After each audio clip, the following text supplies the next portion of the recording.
everyone, my name's Clarita. Welcome to my channel. I know that I haven't been on for a little while. I was called to do a reading tonight. I've already drawn the cards, I meditated and asked what the collective needed to hear. Right now I'm using the Sufi Tarot by Aida Hussein. Beautiful deck, and it's a little bit different to the regular tarot in terms of the meaning. So we've set up the cards in a Sufi star, the Sufi Tarot 5-pointed star spread. This unique spread is based on the 5-pointed star of the Sufis, which symbolizes divine light, the natural form of the human, and the beginning of life. So we've got position 1, which is the head, which is the logical identification of the challenge. The 2 and 3 are the arms. What do you need to know or do in the present? So we've got the Tower moment and the 7 of Swords. So we're going through a pretty rough time presently. And then 4 and 5 are the legs. What do you need to know or do in the future? This is the Fool, Salik. So we are being called into our dream, into our magic. And I'll have to read about the 8 of Cups. Number 6 is the heartfelt answer, or way to proceed forward from your heart space. Now, let's go to the 3 of Cups, which is the logical challenge that we're going through right now. And just by reading it, the 3 of Cups is all about abundance. The 3 of Cups is a testament to the magic that takes place when you find your soul family. There is a lightness of spirit that comes when we know that we are honored and embraced. So we might be feeling a little bit lonely these days, maybe a bit imbalanced in our social lives. As the empty cups of the woman's arms reach up toward the heavens to be filled with the luminous moonlight, they know that the cups of their hearts are filled by each other's company. Sufi teacher Hazrat Inayat Khan describes a tradition of raising and touching glasses in celebration. Since the cup is the symbol of the heart, touching the cup means heart united with heart. According to the mystical view, it is two becoming one. When this card appears for you, you are being asked to examine the role of sacred friendships and connections in your life. There is a healing that takes place when we are supported by our inner circle, when our individuality is celebrated, and our community is a caring and safe space. How deep and nourishing are your friendships? How supportive are you of others' life paths? This card comes to you as a reminder of the creativity and abundance that follow when we are given unconditional love to become the best version of ourselves. Now this ties in with one of the medicine oracle cards that I also shuffled for the end of the reading. Contemplations. What is my experience with community? What kind of friendships do I have? And how can I improve and sustain them? Affirmation. I honor and support, and in turn am honored and supported. So definitely, if you're feeling alone, reach out and have a go at those questions that I've asked. Alrighty, let's go to the arms. So our present moment, Minar, number 16. The Minar, or Tower, in traditional tarot is often a dreaded card as it can represent chaos, upheaval, and destruction. For the Sufis, however, change and destruction are not something to be feared, as disintegration is necessary for reintegration. In fact, what may appear to be devastation on the surface is often not. The Sufis speak about it in this way. A house must be demolished to discover the treasure hidden beneath it. The old structure gives way as the lightning hits the minar, but we can spot a few glints in the resulting rubble, the jewels hidden underneath that are finally recoverable. When this card appears for you, you are being led to the jewels that lie below that which may appear to be crumbling before your physical eyes. So if you're going through some hard moments, stay afloat. There's a silver lining coming through.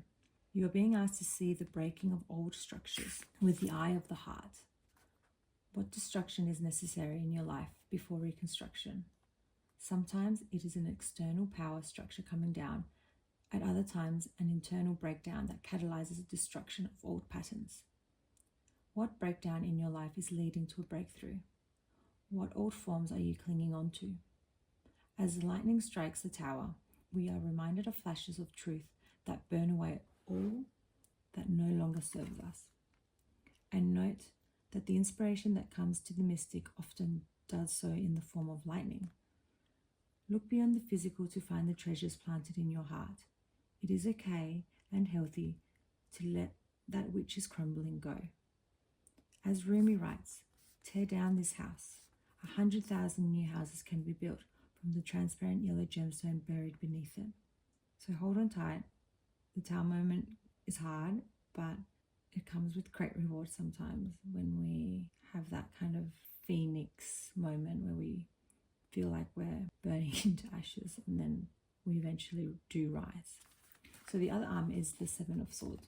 The Seven of Swords is a strong indicator that something is wrong, that someone is choosing the path of trickery and deceit. The energy is one of sneakiness. So hence why both arms, something is not going right. Be careful who you're trusting. From the Sufi perspective, he has fallen prey to his lower self, the animalistic part of the ego called Nafs al-Amara. So it might not be theft in a real form, it could just be our shadow part as well, which is basic self-gratification irrespective of the cost to others. Before him are two paths, a straight, light-filled one and a dark, crooked one. As he chooses the dark one, an inward spiraling descent begins within his soul. When this card appears for you, please remember you are not being asked to point fingers at others, but to examine your own choices. That is the best we can do when we're encountering corruption in others. Of course, we must do what we can to recognize and protect ourselves from such people. But eventually, we need to ask ourselves, when faced with choice, do we choose the straight path or the crooked one? It is natural to have secrets, but when does keeping secrets turn into deviousness? One of the qualities of the divine is al-Basir, the seer, the one who knows, perceives and comprehends all, the eye of the universe. No one's trickery goes unnoticed. What choices have I made that prick my conscience? When have I made a conscious choice to choose light over dark? So, depending on your Tao moment, we have been holding things in a lot, which is making us hide a little bit and maybe holding on to things that we don't really need to hold on. And we might be damaging ourselves more than anything else. So we really want to let it fall apart, friendships or family or partnerships, but in the end you will be free because now we've got the future, which is the Fool. So number 0 is one of the best cards that you can get in the deck. The Salik is a journeyer, a wayfarer on the spiritual path. Though known as the Fool in traditional tarot, the Salik is anything but. She represents the childlike innocence of the soul in search of truth. Here we see her taking the first step of her journey, propelling herself forward into the vast expanse of sand that lies in front of her, leaping into the void without knowing what lies ahead, while harboring full faith or perhaps naivety that she will be taken care of. The sprawling desertscape represents unlimited potential, and she prances towards it, drawn to the magnetism of that which lies ahead. In total surrender, she is safe, she is protected, and she knows it. And this comes down to you are safe and you are doing some good work here, and people might feel like you're being a fool for following your dreams. That's not the case. You're not the fool. Maybe doing a void meditation might be really helpful too. You can find a few I've done one by Brian Scott on YouTube, which is really cool, really transformational. When this card appears for you, you are being guided to your own state of tawakkul, complete trust in the divine. There is something unknown before you. You are being asked to be open to new experiences and leave behind any outdated belief systems that keep you from moving forward. Just as the Salik travels lightly with no belongings except her bag of truth, you are being asked to lighten your load, to unlearn by going deep into your heart and excavating beliefs and patterns not aligned with your higher good. When you untie the knots left in your mind and heart by previous experiences, which goes back to holding things that aren't ours, there is a healing of the soul when we let these go. When you learn to surrender and make yourself vulnerable and open to unexpected outcomes, you are carried forth effortlessly on your journey. Contemplations. What baggage must I shed to move forward? What beliefs and patterns keep you from progressing on your path? Beautiful. got the Eight of Cups. My left ear is ringing right now, very loud. The Eight of Cups can be a confusing card. At first glance, it may seem to imply a lack of gratitude and appreciation, and even allude to wastage. A deeper look, however, tells the story of a brave soul walking away from the tangible toward the intangible in full trust. He is in full trust that he is doing the right thing. The message here is one of dignity, of honoring the self and having the courage to say no to material comforts when they come with a heavy, sinister price. It is about freeing yourself from situations that make you compromise your self-worth, about emptying the cup of the heart by removing the murky waters that cloud it. So whatever's happening right here, we're being asked to let it go, and we will be letting it go because it's something that we need to do for the future so we can become abundant and follow our dreams and get what we are aspiring to work towards. It's that whole, you close the window, you close one door and the window opens. You've got to walk away, but at the same time finding support because we're isolating ourselves.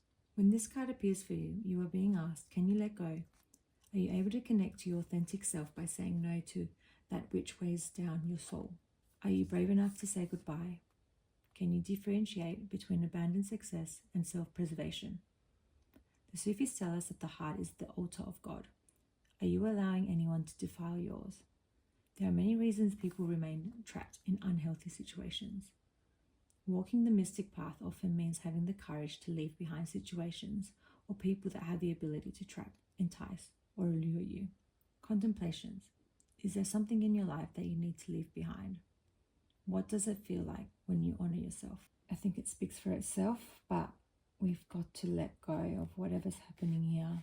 And we can take one path and become blind to it and continue to deceive ourselves, even though they might be doing the deceiving. I'm talking like as if it's someone, but any situation, a work situation where you just know that it's not in the right environment. Even though we're walking towards the tower moment and it's going to feel hard and it's going to be treacherous and lightning bolt situation, we will find the jewels, which is this peace, this kind of freedom, which takes us to the Four of Swords. The Four of Swords comes with a very clear message. It is time to tune out the outer noise and retreat into your inner sanctum. The need to shift your focus from the external to the internal has never been clearer, as the physical effects of not doing so becomes more and more evident over here. And this is the issue. The issue is that we are wanting, because this is, remember, the head. So the Three of Cups is of abundance, but because of this situation here presently, we are not being able to feel this and not being able to, we're at a stop and not being able to manifest these dreams, being able to proceed, feel free and do the things that we want to do and feel abundant, because we're needing to really let go. And once we do this, and to get to here, we also need to recover and rest to be able to feel this abundance here as well. The Sufis teach us the importance of rhythm and balance between the inner and the outer, the heart and the mind, and repose and activity. There is great wisdom behind knowing when to act and when to rest, as it is repose that eventually strengthens our activity. How do you balance the two? What practices do you use to prevent physical, emotional, and spiritual depletion? Breathwork, meditation, and chanting are a few of the practices used by the Sufis. What methods do you use? Contemplations. How do you balance activity and repose? What core beliefs regarding rest keeps you from slowing down? It's so funny that the last recommendations is breathwork, meditation, and chanting, and this is not done on purpose, I can swear. Actually, it leads to my idea of having a sanctuary and a space to be able to teach breathwork and meditation, and I've only just recently opened it up on school. So I will put the link in the bio. I am an exercise physiologist and I'm studying yoga, so I am wanting to share and be able to do that, to teach people how to come back to their inner child and become the full again. But that I did not expect that either, but I will give you the cards that came out from Medicine Lady. Our three cards are healing, family lines. Free yourself from secrets, the deceit, discover the hidden treasure of your heritage. So whatever's happening, could be linked to this family, close loved ones. But as I am, you are the one that's really doing this work, and you're not hiding away. And because you're facing everything, you will get these 3 of Cups, the abundance, the happiness, the peace, the freedom of getting what you're manifesting, if you're into your manifestations. Then we have the creative fire, which is all about reveal your creative talent for an inspired life.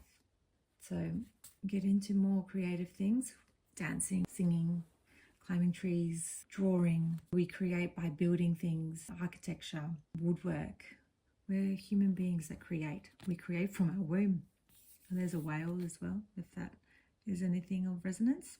But yes, if you start creating, start following your passions, we are going to be in this nice little world here. And then our last one is Spirit of Fire. So we got 2 fires here. Number 17, shine your power unreservedly. So no more tolerating and hiding things inside. Put your boundaries up, show your power, follow your dreams, get creative, do the things that you love. If you've been doubting about doing certain things, you are more than abundant to get everything. You've just got to go through these crappy times that we all go through, but a lot of our healing, a lot of our family members like to just pretend that the elephant isn't in the room, and we are the ones that are healing. And it might not be very nice for our family members sometimes, and that's why it's like this towel moment. But your reward is all of this happiness and joy and laughter and dancing and making things and having that spirit of being powerful, but also not in a bad way, in being you. All right, I'll leave it at that. But if this resonates, if you got to the end, leave a fire emoji, and I'll leave a link below on that school. And you can also follow me on Instagram and TikTok if you're interested in learning about ADHD or PMDD. I also do a fair bit of education on those socials. All right, thank you for being here, and we'll catch you next time. Bye.